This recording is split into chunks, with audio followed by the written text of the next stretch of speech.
İslam arasında bakiyim bir taraf Türkmenistan devletinin aydın fazla boşluklarıydı. Edicine Bilis Esralı gruplarıyım.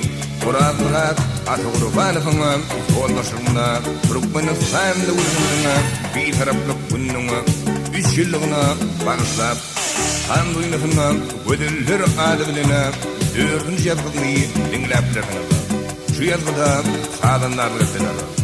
Yuvran Kadirov, Annesiget Allah Nebedov, Nur Muradov, Şeylihimden, Rövşen'e Muhiyev'e.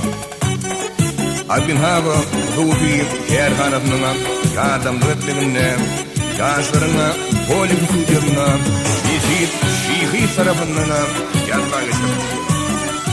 Seher, İlhan ettin ilim ah tilfik diyem, dağları var dağlarıyım, gül şöherem, gidip barıyan yoluma, üstünden gül seçyen, bağları var bağlarıyım.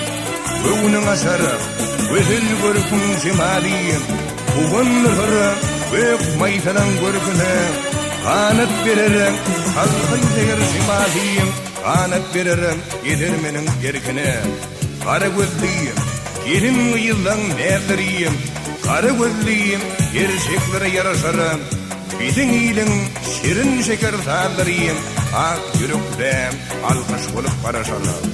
Oy hemişem, aydın olsun, sağ olsun, zehirde sayrasın şart gözültürüm, vağı asmanla, yaşın beytan şart olsun, şeyde günde, Tanrı'nın gözültürüm.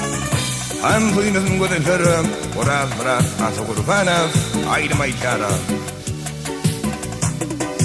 Şugan zevtavradiyim, alp partiyim, Deniz Muhammed Kuliyev'im.